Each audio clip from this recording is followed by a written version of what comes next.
Are we ready? Sure. It's time for Gotham to meet the birds of prey. I own Gotham. He's building an army.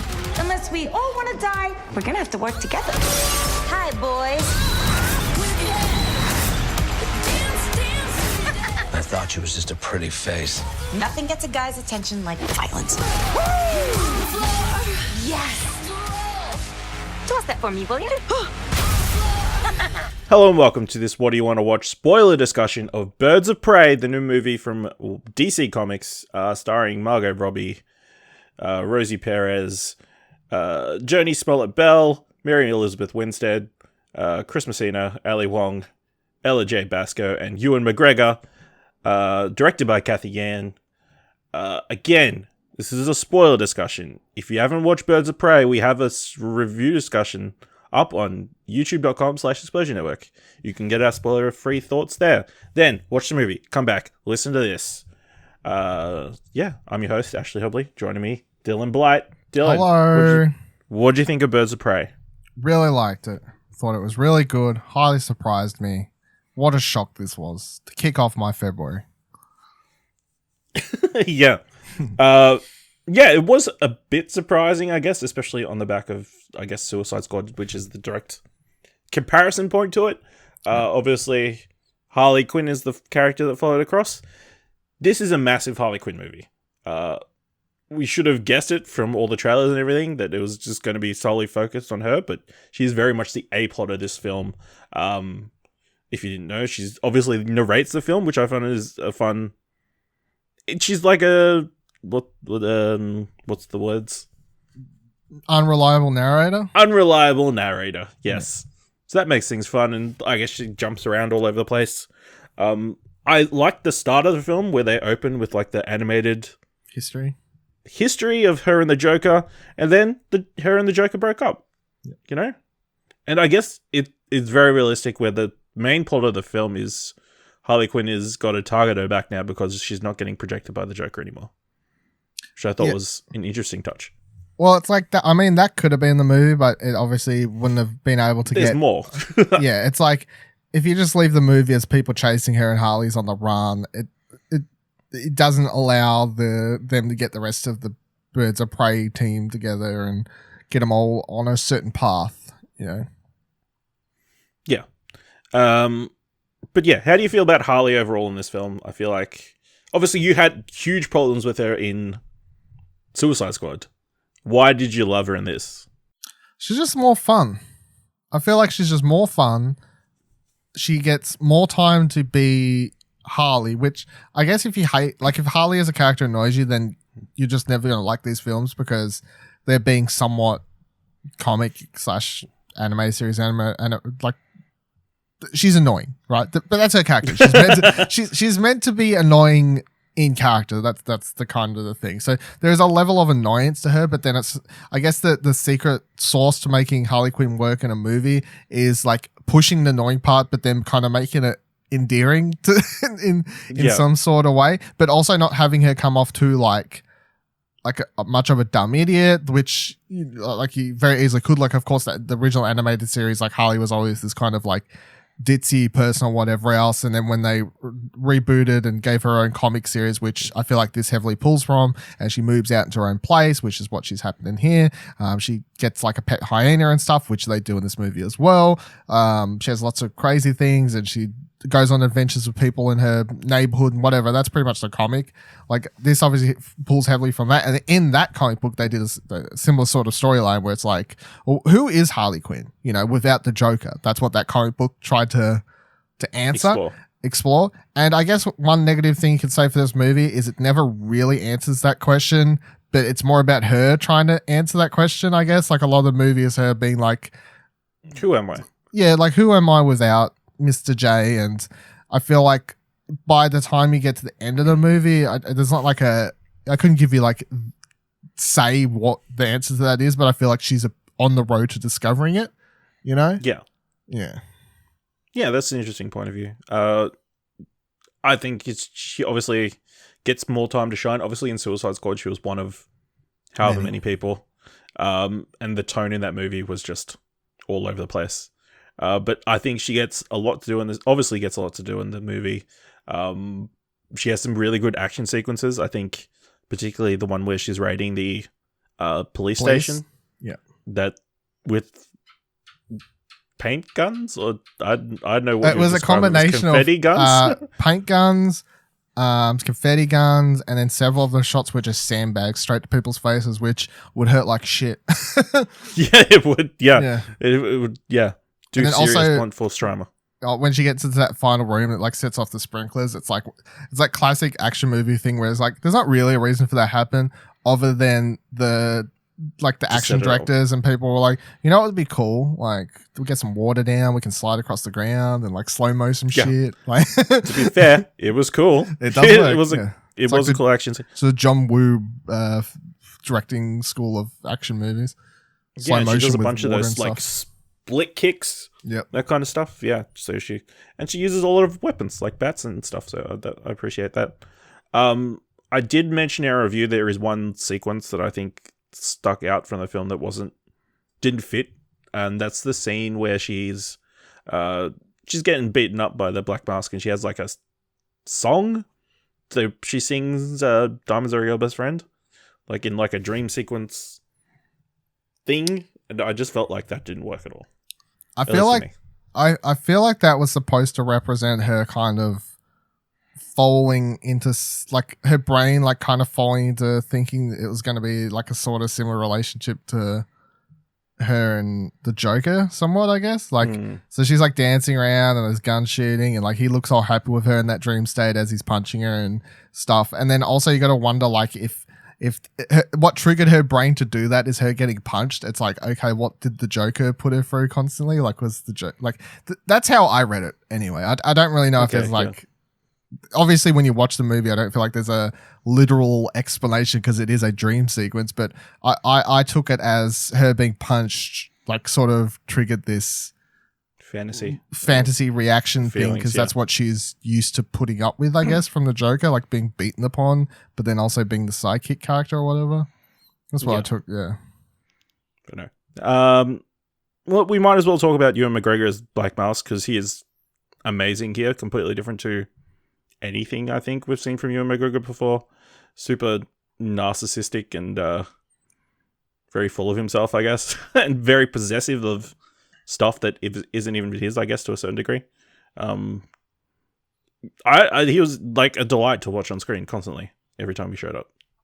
Yeah, when they announced that Ewan McGregor was going to be doing this, I'm like, oh, that'll be cool. Like, in general, I like Ewan McGregor. Like, I think he's really great in most things, but he took it to another level in this, and not just him, but also I guess the writing / direct, like the combination of the writing and the direction for this version of Black Mask, because, and I wish they kind of pushed it further because until someone tells me otherwise, and I've got like completely wrong, they've made Black Mask and Victor Zsasz a thing, like you've got this very like okay, I can see that. I mean, they've got some sort of relationship. Yeah, I mean, to put it bluntly, they've made Black Mask gay in this movie, or at least bisexual, I think, or whatever, however you want to go about it. And then also Victor Zsasz, I guess, which I really think works because it helps his character and Zsasz, instead of just being the typical like henchman dude thing. Throughout the movie, they constantly have this like very close relationship to the point that like there's like one scene in particular where like he calls him Black Canary in the morning, and like Zsasz is like giving him like a brief like back massage or whatever, like you see for a hot second there or whatever else. And then it's also just the way they generally and that's why I called it now spoiler-free review. Like, there's this female gaze towards like how they go about like dressing and showing Ewan McGregor in this movie and stuff. There's like one scene where him and the dude who plays Zsasz are like in the club, and they both got like heavy like eyeliner and stuff on. It's like this very like kind of like sexy sensual vibe coming off them ways, which is very different to how you're used to seeing both those characters, because both those characters, in anything I've read or seen them in, I mean, unless there's something I don't know about, but everything I've seen and read them in, Black Mask is mob dude, crazy, yells and shoots things. He's kind of boring, to be honest. And Zaz is kind of boring too because he's just a serial killer who cuts himself for every kill he takes. Now, they've kept both things that make up these characters. Black Mask in this is just like he is in the comics, is very like afraid of germs, and he's hyper controlling, and all those things that make up that character. And Zaz still cuts himself or whatever else, but they've made it into this sort of added some extra. They've added elements that make it a lot more interesting. And of course, we're recording this the day of release here in Australia, and the movie's going to come out in America in the next 12 hours or whatever after we do this, for more audiences. So I'm going to be highly interested to see more reactions, because I'm like, am I reading too far in this? Because I definitely got 100% they're a couple. No, I didn't pick that up, but now that you say it, I could see it being like a subtle thing that obviously isn't fully touched on. No, because it's like more than just his right hand man. Yeah. He's his right hand man in the business and the bed. They got His right hand's getting used for a lot more. Yeah, than it's a lot of things. But it's like I feel like obviously it's like, and they kind of do it well, because obviously if that is a thing, it's never like super important to the plot or whatever. It's just like a thing. And also, as much as it would have been cool to see more, I guess, to 100% confirm it if it is a thing, it's not important. And also, it's a movie about all the female characters, Birds of Prey and Harley and whatever else. But I thought it was interesting, at least to point out, because it's not something you're used to seeing, I guess. No. Marvel and Disney are over here playing very coy with their gay characters by being like, well, there was a guy in the background who they said they were gay. Yeah. It was at an AA meeting. It was the director. Oh, I just read talking about it on the spectrum. This movie also confirms that this version of Harley is bi. Yes, because there is, in the animated sequence at the start, there's a it's a boyfriend, girlfriend, many people, one of which is good. Which I like, because then it means in future, potentially, if they bring Poison Ivy in, they can go for that, which is what a lot of people like. No one wants Harley to get with like fucking any of these other dude just characters. Random Everyone's people, like Poison Ivy, Harley Quinn. That's our DC shipped for today, bro. I mean, it's not out of the realm of possibility. We'll get into what potential futures we could see. Let's talk about Black Canary, obviously played by Jurnee Smollett-Bell. I think she's playing the straight character. I guess she's the police informant. She's the most serious and like responsible one out of the whole entire group of Birds of Prey, I think. Obviously she double crosses Black Mask and sort of is working for him. She gets a cool singing scene. Interesting, they barely used her powers at all, I guess. Well, they play it like she's afraid of using it, which they don't go into, I guess. But it's interesting, they also kind of implied that it's like a legacy thing. Yeah, her mum had it. Yeah, her mum had it as well, and Rosie Perez's Renee Montoya knew her mother as well. So police file, I guess. Whether that plays a thing into future things, that was kind of cool. But yeah, I gotta say, from all the other cast members, she is the one I'd currently rank number one of. I could watch an entire movie of her, because it kind of sold me in that one scene where she meets up with Cassandra in the stairwell hall and stuff like that. Like she had a lot of like sort of solo scenes where a bunch of lovely, like Huntress is seemingly always, all her scenes of talking is with everyone else, and Renee's usually talking with someone else. But that scene with her seemed like it could have belonged to a different movie, and it could have just been about her trying to protect the girl, and that could have just been the movie, and I would have brought it. And I'm like, I'm into you. And also she's got history there we don't know about, mysteries ahoy, secret superpowers. The only time the movie goes supernatural, or not supernatural, like powers, obviously, whatever you know, supernatural, whatever. The only time it goes there, obviously, is when she uses the Canary cry once near the end of the movie. And she was just, she was great. I enjoyed her. Yeah. I'll take a Black Canary movie. Yeah. We have Rosie Perez playing Renee Montoya, or as I like to call her, the egg sandwich murderer. She has a fun arc through the film, I guess. She plays very much that, as she's called out pretty much in the film, like an 80s-esque detective who's building up this case and is fighting against the corrupt captain who takes all the credit for all her work. And I mean, it's fun. She drinks it towards the end, and I guess she's kind of drunk during the final fight sequence. Is the implication, but she's fine. Yeah, I think she was fun, even though she doesn't get a lot, I don't think, to do, other than like chase Harley a lot. Yeah, it's a lot of this. Most of these characters, the thing is, apart from Harley, it seems like every other character's like this movie just introduces threads that could be taken somewhere, obviously. And for her, it's like her plot in this movie is she gets shit constantly at the workplace by her boss, her ex-girlfriend who's over at whatever she works for. I don't fucking whatever. Like everyone just can't DA. Yeah, everyone's like shitting on her and treating her like crap, kind of. And then you don't really get the payoff apart from like obviously the split second where at the end she's like they form the birds of prey. Yeah. But like to fully feel like her character got somewhere, you'd obviously need more of that, which we don't get. So you don't feel like fully like Renee Montoya got what's coming to her. Like she got her own finally. Yeah. Yeah. But she was fine. She was good. Yeah. Yeah. And then we have Mary Elizabeth Winstead as Huntress, who is the one who definitely gets the shortest drift. Yeah. She's fantastic in every single scene she's in. I especially love the running gag of her not being called Huntress, but the crossbow killer constantly. Yeah, the one time where she spits it was quite funny. Yeah. Yeah. But yeah, she's awesome in all her fights, and but she's barely in the film, unfortunately. She is, but her brief time is enjoyable, and once again, it's like they set up a bunch of stuff. What they have her do in this movie makes sense for the plot of the movie, but then by the time you get like a payoff, it's that one scene of the birds of prey finally at the end, but you're like, I kind of need that movie tomorrow for me to feel better about this, you know, kind of. Yeah. But what we get, she is good. I like her in that role. Yeah. I buy it. I like her personality as well. As someone who's been trained by assassins for 10, 15 years and not interacted with anybody else. Yeah. Her personality has got that whole like she struggles to talk. Very blunt. Like her social skills aren't great, it seems. Yeah. I love her walking and killing them and says, I did what I want to do. I'm going to go. Yeah. Well, the thing that made me laugh the most is just her crack out when it's like, oh, you got a bow and arrow. It's a crossbow. It's a freaking crossbow. Yeah. God. Yeah, it's serious. It's definitely not a bow and arrow. How do you not know that? No, that's true.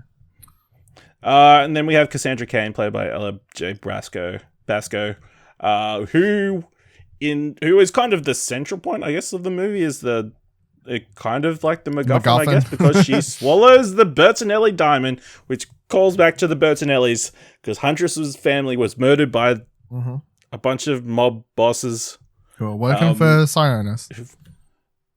That was surprising. I thought he'd been cut off more recently, but I guess he's been around for like 10, 15 years as the implication. Yeah.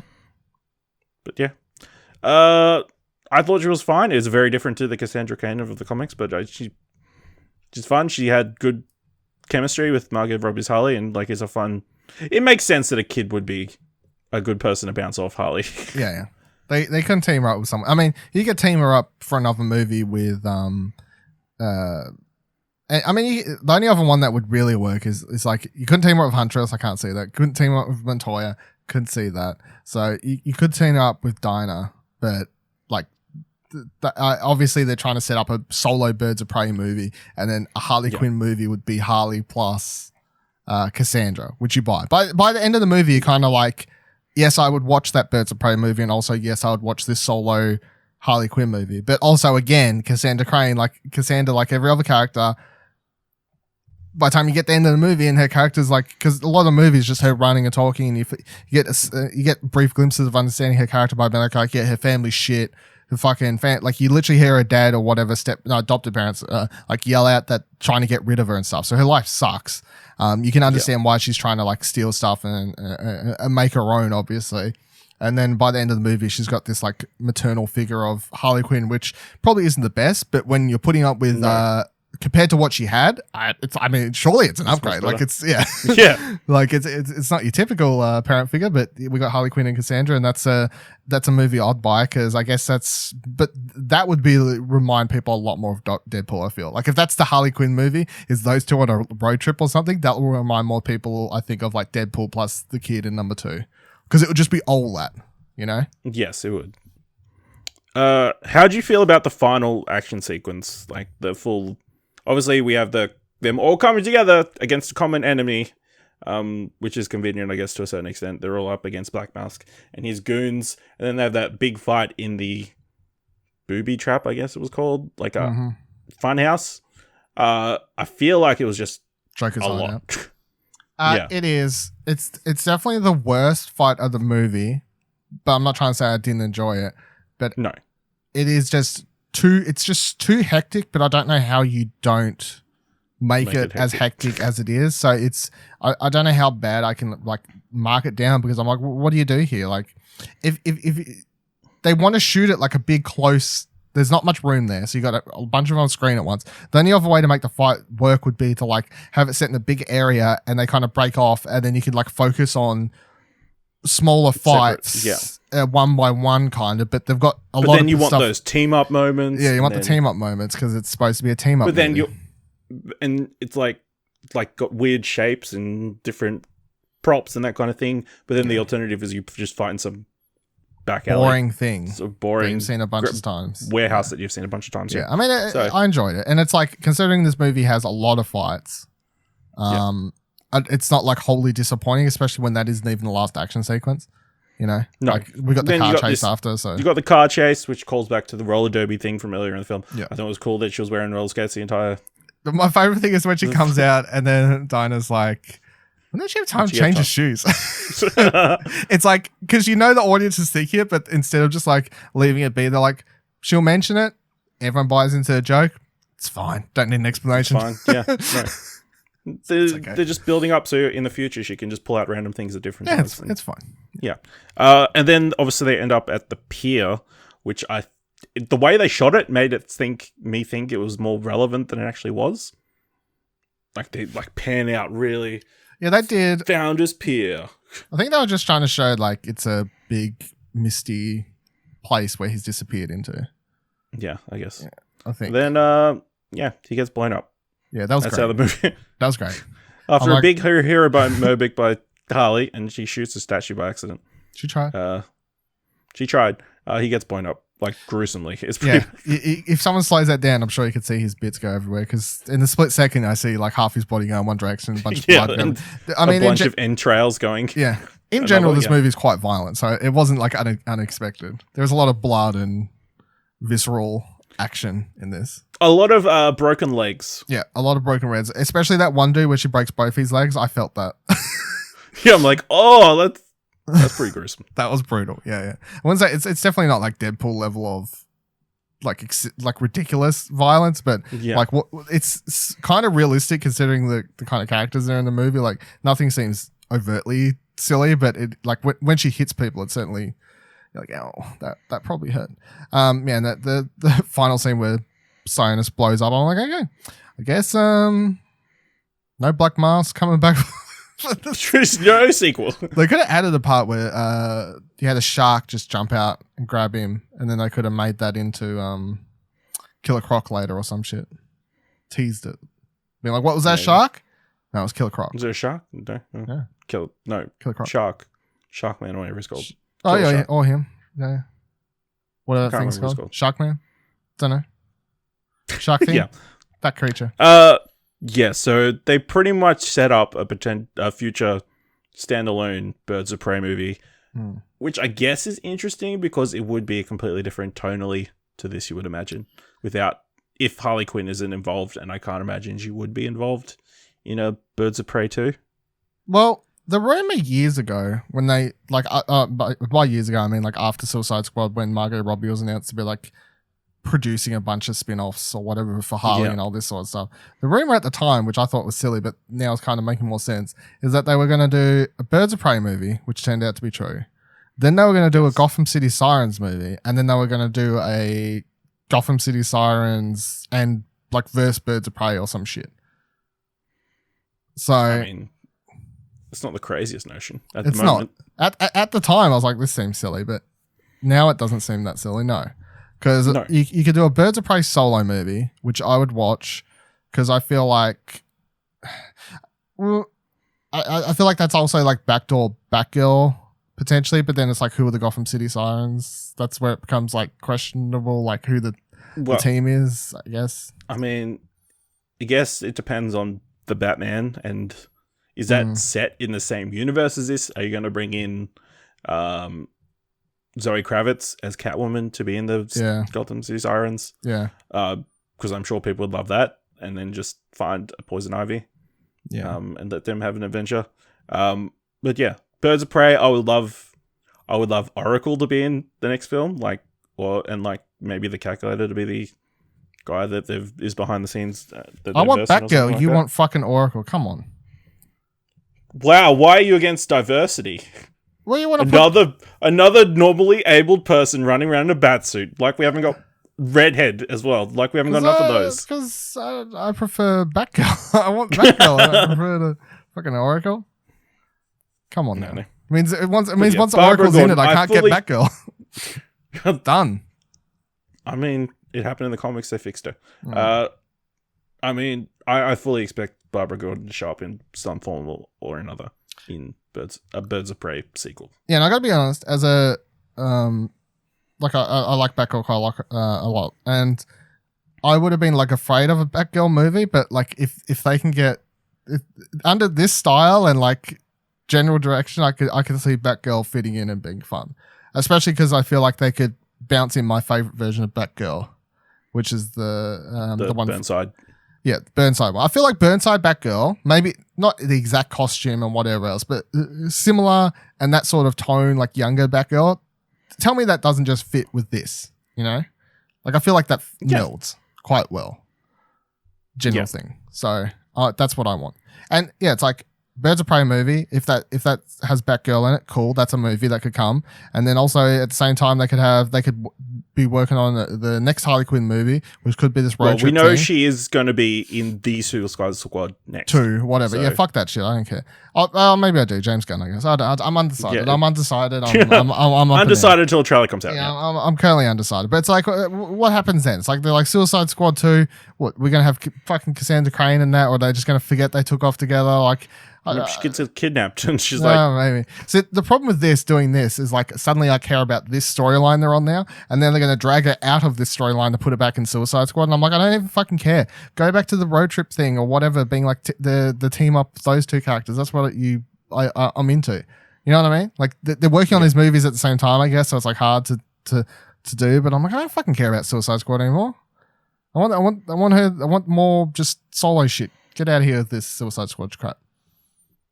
Maybe she's not in it all. Hope so. I doubt it, but I hope so. No. All right. That brings us to the end of this. What do you want to watch? Spoiler discussion of Birds of Prey. You can find all that information in the show notes, or you can go to explosionnetwork.com/Twitter to find our Twitters. You can check out our spoiler-free review discussion at explosionnetwork.com/YouTube. No. youtube.com/Explosion Network, or just at explosionnetwork.com.